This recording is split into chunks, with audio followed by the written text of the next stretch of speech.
सो hi hello नमस्कार दोस्तों, स्वागत है आपका एक और नई और इंटरेस्टिंग वीडियो में जिसमें हम लोग बात करने वाले हैं top 10 best intraday stocks to trade for tomorrow. Directly jump करते हैं स्टॉक्स पे। तो जो स्टॉक्स हैं हमारी लिस्ट में आज के दिन, डायरेक्टली बात करते हैं उनके बारे में। जो फर्स्ट स्टॉक आ रहा है गाइस, अगर मैं बात करूं तो where is first stock my. First stock है गाइस मारुति। मारुति का स्टॉक है जो पहला स्टॉक है जिसको हम कल ट्रेड कर सकते हैं, जो अच्छा मोमेंटम कर सकता है। रीजन क्या है गाइस?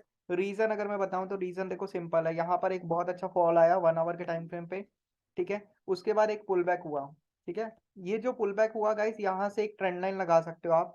मैं लगा के दिखा देता हूँ आपको, जस्ट वेट करेगा। ये जो पुल बैक है, यहाँ से अगर आप ऐसा करके ट्रेंड लाइन लगाते हो तो यहाँ पर देखोगा first touch, second touch, third touch, fourth touch, fifth touch, ठीक है। और उसके बाद हुआ एक ब्रेकडाउन, ठीक है। ब्रेकडाउन होने के बाद अगर आप देखोगे तो ये जो छोटा सा पुल बैक था ना, ये जो छोटा सा पुल बैक था, इसके अंदर एक छोटा सा ट्रेंड था जो कि एक अप ट्रेंड था, ठीक है। जो कि अगर चेंज होना है, इस अप ट्रेंड को चेंज होना है, तो उसके लिए क्या करना होगा? उसके लिए हमें देखना होगा कि ये स्विंग कब ब्रेक हो जाता है। जब ये स्विंग ब्रेक हो जाएगा, या फिर आप कह सकते हो कि ये जो पूरा जोन है, ये जो पूरा जोन है, ये जब नीचे को ब्रेक हो जाएगा तो हम कह सकते हैं कि ये वाला जो छोटा ट्रेंड था, ये रिवर्स हो चुका है। बड़े ट्रेंड के अकॉर्डिंगली तो हमें पता ही है कि ट्रेंड कंटिन्यूशन हो सकता है, लेकिन छोटे ट्रेंड के अकॉर्डिंगली भी जब ये ट्रेंड नीचे को ब्रेक होता है, यानी कि 8220 के नीचे अगर कोई भी 5 मिनट की कैंडल सेटल होती है या फिर कोई भी सेलिंग सेटअप बनता है, तो आप जो है वो सेलिंग के लिए ट्रेड ले सकते हो, ठीक है। नीचे की तरफ अगर टारगेट की बात करें तो फर्स्ट टारगेट आपका 8200 हो जाएगा, सेकंड टारगेट आपका 8180 का हो जाएगा, और थर्ड टारगेट जो होगा वो उसके नीचे का ऑटोमेटिकली आप ऐसा ट्रेड करके ले सकते हो, ठीक है। समझ में आ गया? ये ट्रेड सिंपल है। नेक्स्ट ट्रेड की बात करते हैं। नेक्स्ट ट्रेड है guys Hindustan Unilever. Hindustan Unilever में भी अगर आप देखोगे तो कोई देखने वाली ज्यादा बात नहीं है।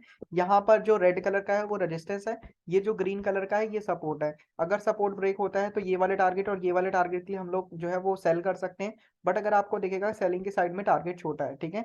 और स्टॉक जो है वो बिल्कुल बंद हुआ है, तो जिस साइड को भी ये ब्रेक डाउन करता है वहां पर थोड़ा सा इसको कंसोलिडेशन या फिर होल्ड करके ब्रेक करना होगा, ठीक है। लेकिन अगर अपसाइड को ब्रेक करता है तो अपसाइड में थोड़ा सा ज्यादा बड़ा टारगेट दिख रहा है, तो अगेन इसीलिए हम लोग का प्लानिंग जो रहेगा वो अपसाइड के लिए रहेगा, बिकॉज ऑलरेडी जो एफएमसीजी सेक्टर है वो बुलिश है, ठीक है। तो इसीलिए आई होप ये चीजें आपको समझ में आऊंगी होंगी। ये भी सिंपल ट्रेड है, इसमें भी कोई ज्यादा लॉजिक लगाने की बात नहीं है। वीडियो को आप 2-3 बार देखोगे तो समझ में आ जाएंगी चीजें, ठीक है। इसके बाद नेक्स्ट स्टॉक है guys MNM finance. MNM finance का क्या सीन चल रहा है? मैं वन डे में देखता हूँ गाइस। अगर मैं वन डे में देखता हूँ तो मुझे दिखता है कि यहाँ पर वन डे के टाइम फ्रेम पे एक ट्रेंड लाइन थी जिसका जो है वो मल्टीपल टचेस के बाद ट्रेंड लाइन का ब्रेकडाउन हुआ। और उसके बाद जैसा कि मैंने बात की कि प्रीवियस स्विंग जो है वो बहुत ज्यादा मैटर करता है, ठीक है। तो यहाँ पर प्रीवियस स्विंग के नीचे जो है वो क्लोजिंग आ चुकी है, तो अगर ये फ्लैट ओपन होकर नीचे निकलता है तो अगेन इसमें नीचे की तरफ अच्छे खासे टारगेट आ सकते हैं। ये हमें वन डे पे दिख रहा है। वन डे पे तो हमने देख लिया, 1 आवर पे चलते हैं अगर, तो 1 आवर पे हमें क्या दिख रहा है? 1 आवर पे हमें दिख रहा है कि भाई साहब यहाँ पर तो अगर आपको दिखेगा तो यहाँ पर क्या हुआ, यहाँ पर मार्केट आया अपने सपोर्ट से सपोर्ट लिया, ऊपर गया, फिर नीचे आया और डायरेक्ट ही ब्रेक कर दिया। उसके बाद पुल ब्रेक लिया, यानी कि वॉलेटाइल होके बंद हो गया है। तो मैं क्या चाहता हूँ गाइस, मैं चाहता हूँ कि ना, मतलब अगेन, या तो फिर आप ये रीटेस्ट पे सेलिंग के लिए प्लान कर सकते हो, और या फिर मैं चाहता हूँ कि अभी जो है वो अगेन फ्लैट ओपन होकर अगर डायरेक्ट निकलता है तो भी आप शॉर्टिंग के लिए जा सकते हो। लेकिन अगेन अभी जो एंट्री रहेगी वो थोड़ी सी अग्रेसिव रहेगी। अगर बाई चांस गैप डाउन हो जाता है ना, और फिर ये पुल बैक ले लेता है ऊपर का, और फिर आपको रिट्रेसमेंट पे अगर ट्रेड मिलता है, तो वो आपकी एंट्री जो है वो ज्यादा कंजर्वेटिव और ज्यादा बिग प्रॉफिट के लिए रहेगी, ठीक है। तो आई होप समझ गए होंगे। नेक्स्ट स्टॉक है बजाज। बजाज फिंसर्व है।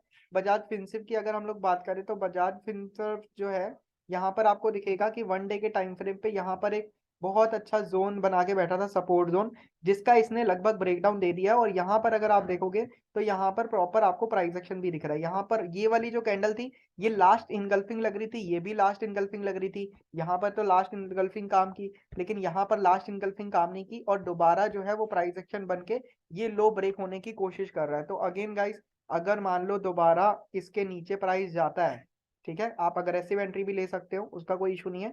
बट अगेन कंजर्वेटिव लोगों के लिए बता रहा हूँ कि अगर ये 1230 के नीचे जाएगा तो एक अच्छा सेल ऑफ का ट्रेड बनेगा, ठीक है। तो उसको आप प्लान कर सकते हो। लेकिन अगेन, क्योंकि मार्केट अगर आप देखोगे तो 15 मिनट और 1 घंटे के टाइम फ्रेम पे आपको दिखेगा कि लगातार फॉल किया है। तो कभी भी ऐसा नहीं होता कि मार्केट सीधा सीधा आए और ब्रेकडाउन करके सीधा सीधा चला जाए। तो मार्केट को यहाँ पर हॉल्ट करना पड़ेगा या फिर पॉज लेना पड़ेगा, फिर ब्रेकडाउन करेगा, तभी ट्रेड कर सकते हो। या फिर आप जो है वो अगर सीधा ब्रेक कर देता है तो फिर आप जो है वो बेसिकली सेल मतलब कि क्या कह सकते हो आप, बियर ट्रैप के लिए प्लान करेगा फिर, कि फिर वो सस्टेन नहीं करेगा नीचे, ठीक है, अगर सीधा सीधा ब्रेक डाउन कर देगा तो, जैसे बैंक निफ्टी और निफ्टी में आजकल हो रहा है, ठीक है। चोला फाइनेंस की बात करें तो चोला फाइनेंस का भी सिंपल लॉजिकल लॉजिक अगर मैं बताऊं तो 1 डे के टाइम फ्रेम पे गाइस यहाँ पर आपको एक गैप दिखेगा, ठीक है, जो कि फिल नहीं हुआ था, है ना। और अभी अगर आप देखोगे तो इस गैप के अंदर मार्केट एंटर कर गया है, तो चांसेस आर वेरी हाई कि ये फ्लैट ओपन होकर अगर नीचे निकलता है, ये गैप जो है ये फिल हो जाए। ये हमें 1 डे के टाइम फ्रेम पे दिख रहा है एक ओवरव्यू। अगर छोटे टाइम फ्रेम पे जाएंगे तो छोटे टाइम फ्रेम पे हमें क्या दिखेगा, छोटे टाइम फ्रेम पे हमें दिखेगा कि ये ओवर स्ट्रेच हो चुका है और यहाँ पर एक विक बनी है, ठीक है। तो अगेन सेलिंग या कोई भी आपको सेटअप मिलता है, मतलब आपका अगर कोई इंटरडे सेटअप है तो उसके बेसिस पे आप सेल कर सकते हो, या फिर इसको अगेन इस पे थोड़ा सा मतलब रुक जाए और उसके बाद ब्रेक डाउन करें, तो आप 5 मिनट या 15 मिनट की होल्ड कैंडल के नीचे या फिर इनसाइड कैंडल के नीचे जो है वो शॉर्टिंग की पोजीशन बना सकते हो, सिंपल रहेगा, ठीक है। नेक्स्ट स्टॉक है एमएफएसएल। एमएफएसएल का क्या सीन है कि एमएफएसएल जो है अगर हम देखें तो बहुत ही बड़े टाइम फ्रेम पे जो है ये एक अपने इंपॉर्टेंट लेवल पे है, ठीक है। तो अगर मैं 15 मिनट के टाइम फ्रेम पे जाता हूँ गाइस, ठीक है, तो 15 मिनट के टाइम फ्रेम पे मुझे दिख रहा है कि भाई साहब अगर आपको सिंपल सेल ऑफ करना है तो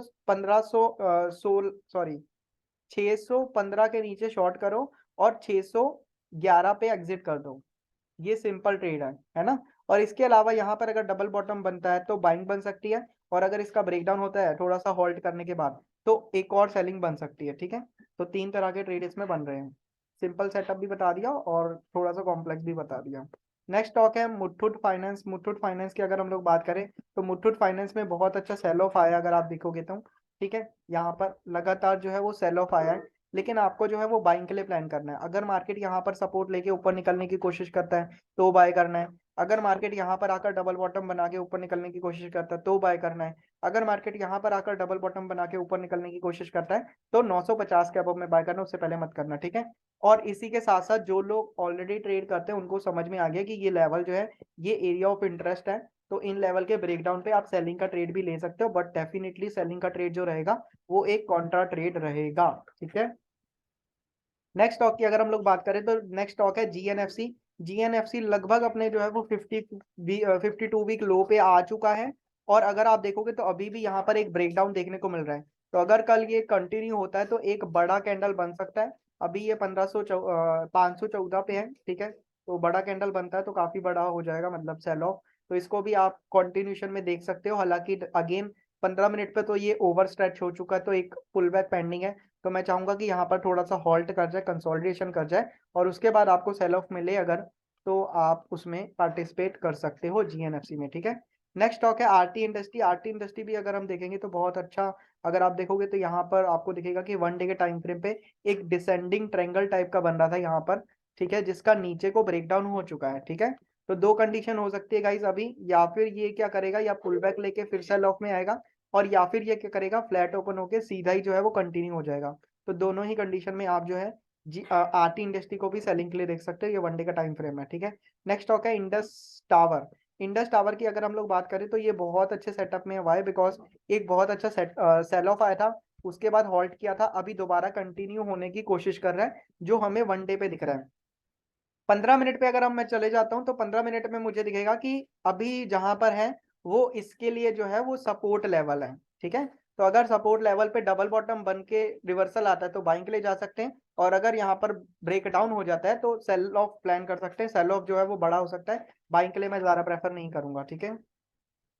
और नेक्स्ट स्टॉक की अगर हम लोग बात करें, नेक्स्ट स्टॉक है टाटा कम्युनिकेशन। टाटा कम्युनिकेशन की मैं बात करूं अगर, तो 1 आवर के टाइम फ्रेम पे अगर मैं आता हूं तो आपको यहाँ पर दिखेगा कि स्टॉक जो है वो पहले डाउन ट्रेंड में था, लेकिन यहाँ पर जो है वो रिवर्सल लेने की कोशिश कर रहा है, बार बार जो है वो अपने हाई को टच कर रहा है। और यहाँ पर अगर आप देखोगे तो एक चीज आपको दिखेगी कि यहाँ से लेकर यहाँ तक स्टॉक जो है वो एक अप ट्रेंड में है और इस ट्रेंड लाइन को मेंटेन कर रहा है, जबकि रेजिस्टेंस जो है वो ये वाला है। तो अगर आपको मान लो कि रेजिस्टेंस के ऊपर मिलता है या फिर ट्रेंड लाइन के सपोर्ट पे मिलता है तो अगेन आप बाइंग के लिए प्लान कर सकते हो इस स्टॉक को, ठीक है। बट अगेन मार्केट बुलिश रहेगा तो आप बुलिश स्टॉक को देखोगे, मार्केट बेरिश रहेगा तो बेरिश स्टॉक को देखोगे। ये 15 मिनट का चार्ट है टाटा कम्युनिकेशन का। अगर हाई ब्रेक होता है, गैप अप होके हाई ब्रेक होता है तो थोड़ा ईजी हो जाएगा, और अगर ये फ्लैट ओपन होता है तो थोड़ा सा कंसोलिडेट मतलब थोड़ा सा होल्ड करने के बाद ब्रेकआउट होना चाहिए। डायरेक्ट ब्रेकआउट करेगा तो कम क्वांटिटी में ट्रेड करोगे, ठीक है। आई होप 10 के 10 स्टॉक आपको पसंद आए होंगे। वीडियो को लाइक करना, कमेंट करना मत भूलेगा, और अगर आप चैनल पर नए हो तो चैनल को सब्सक्राइब कर लीजिएगा। Thank you. जल्दी